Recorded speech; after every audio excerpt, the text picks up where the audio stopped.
What's up, guys? Welcome back to another episode of Trippin' on Love.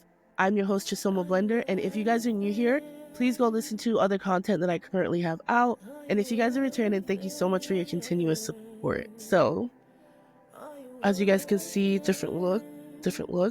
I like it. But yes, you guys got an audio podcast last week, and I'm so sorry, but we're back. I was so sick. I was literally so sick. I could not, absolutely could not. So, yeah, but here we are. And today's episode, we're going to talk about social media. Yes, clock that T. I want to talk about social media and how it affects our lives in ways that it shouldn't, like our jobs, our personal lives, our relationships, our friendships, just so many ways that we let social media get to us that it shouldn't. And this is not a social media rant because obviously I'm on social media. I have a podcast. Like, I love social media. I think social media is a wonderful space. I think the benefits of social media is amazing. Like, I would never be that person to advocate to remove social media or to take social media away. But I do want us to learn how to navigate social media and use it for its benefits and not let it affect us in our mental health or our day-to-day lives. First, we literally have to remember that social media is highlight reels.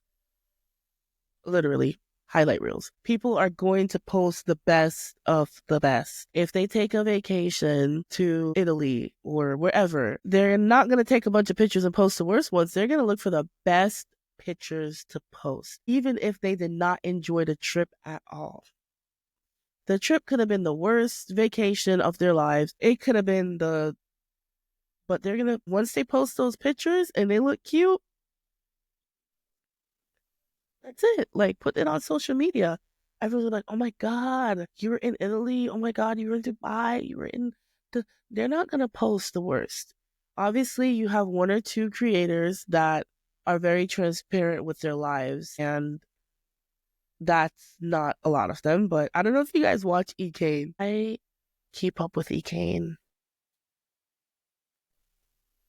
Yep. No, don't judge me, but I love eKane just for her transparency. But not everyone is going to come on social media and let you know the raw dog truth about their life. And I think a lot of people look at other people on social media and compare their lives to these social media influencers. Half the time when you see these social media influencers going on trips, it makes us look at our own lives and think that we're not doing anything great or anything special, and we kind of judge ourselves. Seeing prior to social media, you have people who were probably in like small towns, and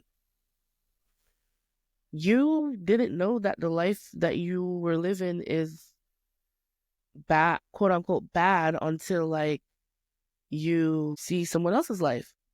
I think when you tune into your reality and not compare yourself to other people, then you really find the joy in your life and you're able to appreciate your own personal life a little bit more. I think, and I'm guilty of this too, like we look at people doing so many different things on social media and we're like, oh my God, like I'm not doing enough. I work a regular 9 to 5. Like, I should be doing this. I should be vlogging. I should be doing this. Not everyone's meant to be a vlogger. Not everyone's meant to be a YouTuber. Not everyone's meant to be an artist. It's just the way it is. Someone has to be a janitor. Someone has to be a nurse. Someone has to be a teacher. Someone has to be a lawyer. Someone has to be a doctor. Someone has to do it. And I think in my generation, I think a lot of us run away from the idea of working a 9 to 5 because of just the ideology of working a 9 to 5 isn't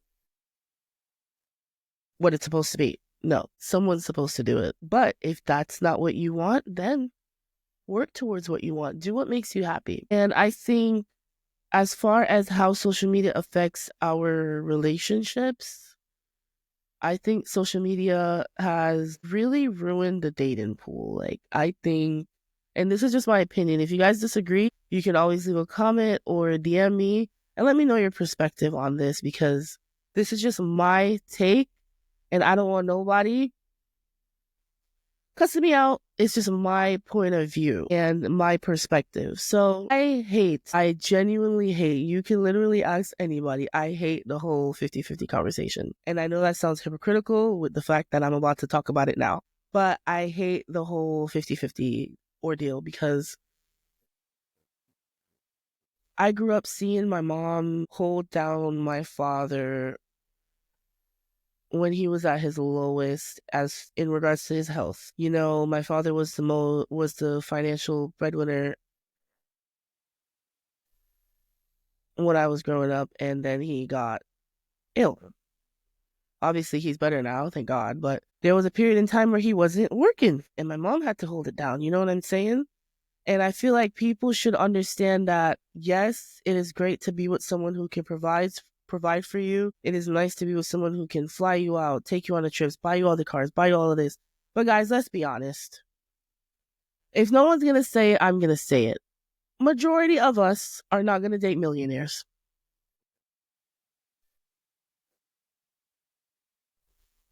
Majority of us are not gonna date millionaires or billionaires. Majority of us date regular, normal, working class citizens. And we need to understand that that is okay.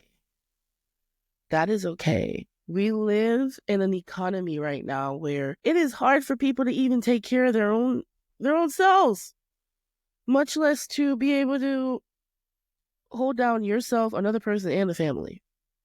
Obviously, if you got it like that, amazing. Great. If you got it like that and he's able to do that, great. If you're able to stay at home, that's amazing. I'm not knocking the stay at home lifestyle. I'm really not, because I probably wouldn't mind it either. But what I'm saying is don't knock someone who is also going 50-50 on bills.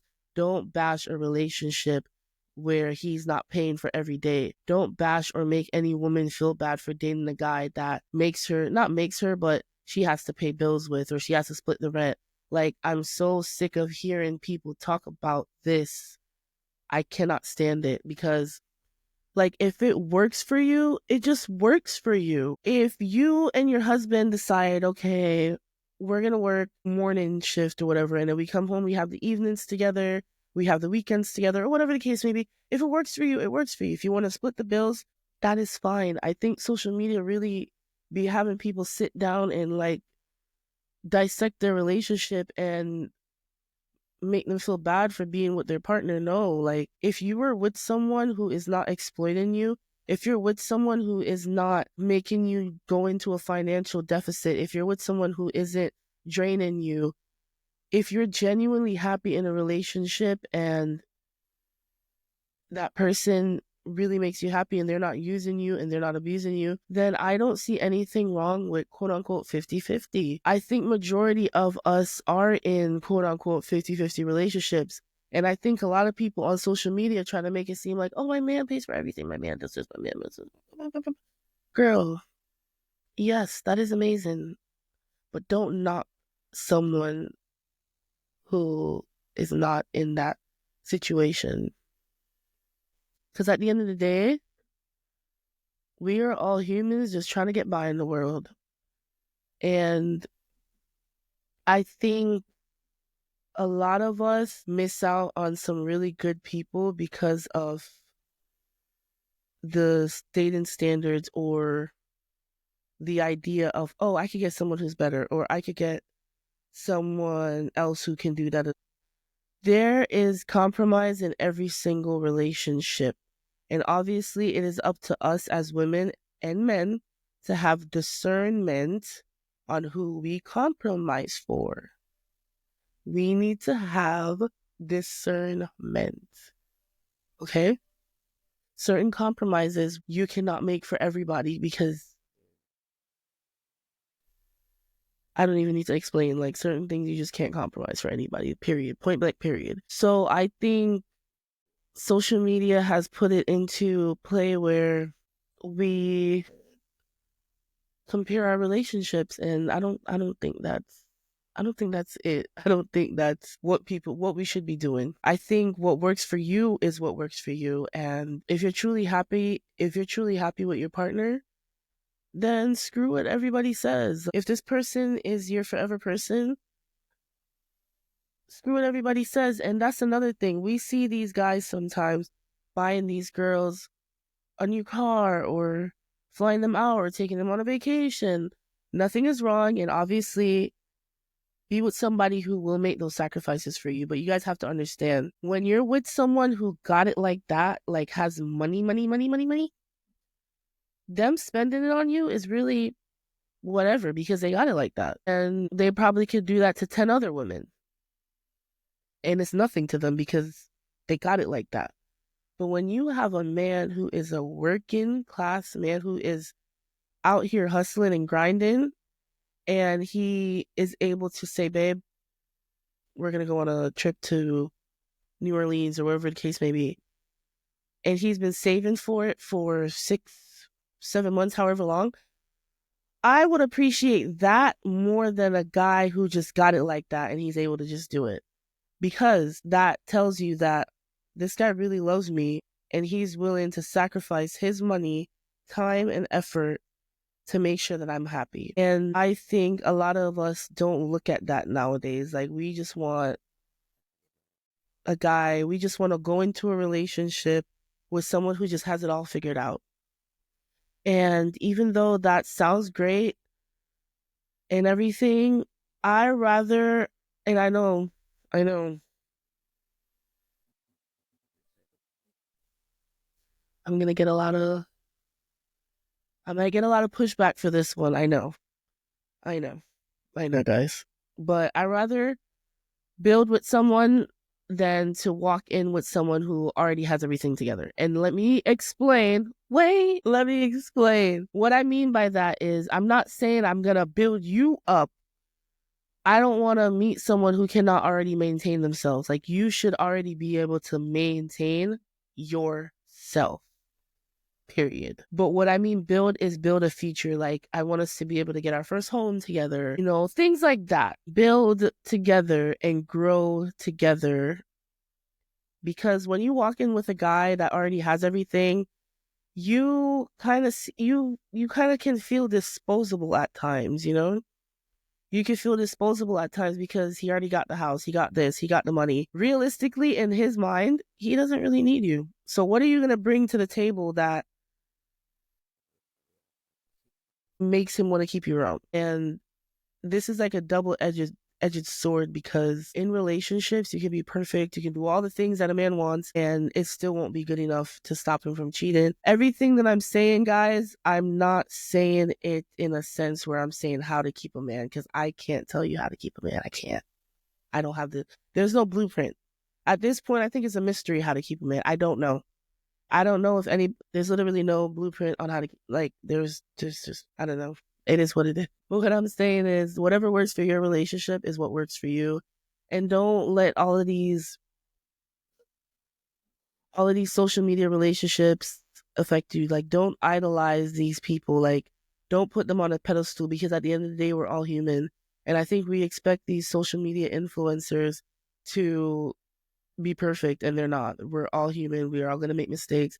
And that's just life. Like, we all get disappointed that when we see them break up, or we find out that the whole time the man was cheating, and we're just like, oh my God, he treated her so good.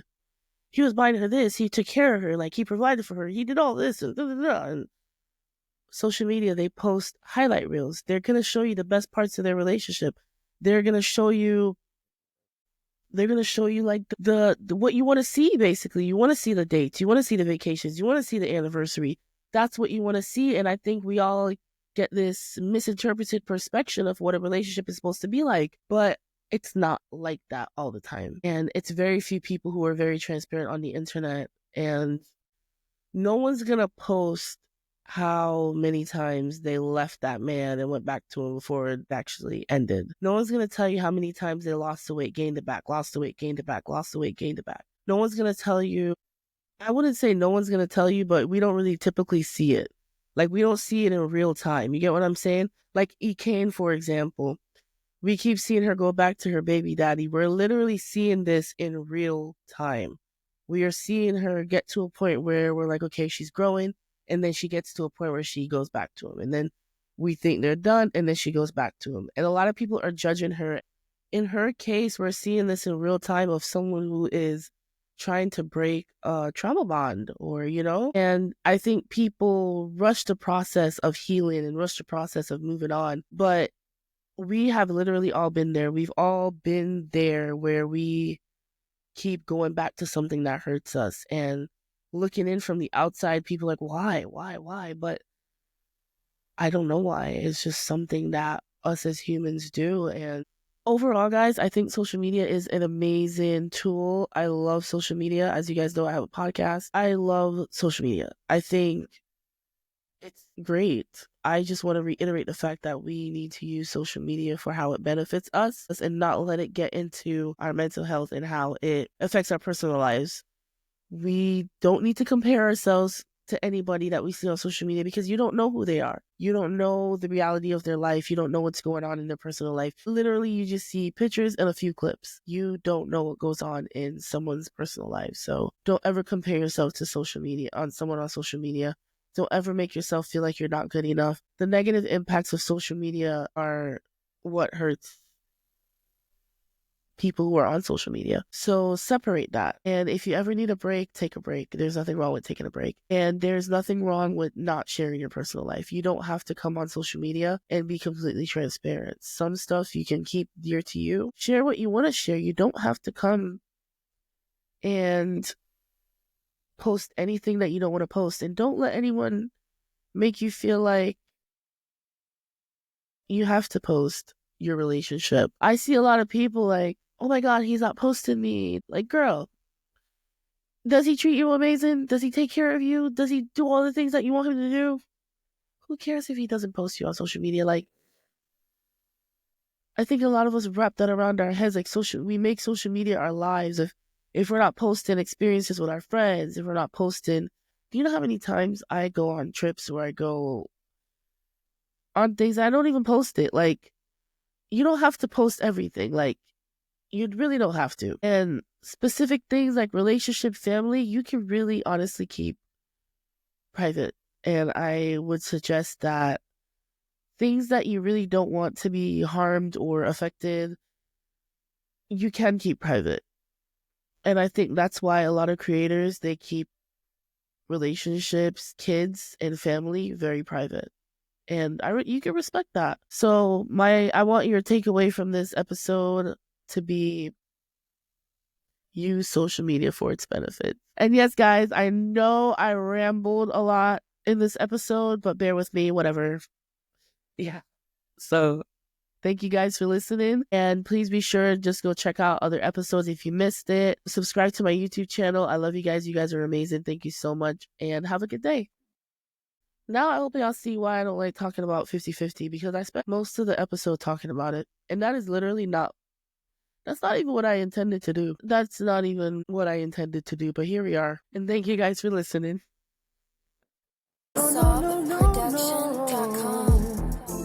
got me tripping on love. You got me tripping and tripping on love. You got me tripping on love. You got me tripping and tripping on love. Is this real love? Tell me boy, is this real love? You got me tripping on love. You got me tripping and tripping on love. Now play the Jamaican.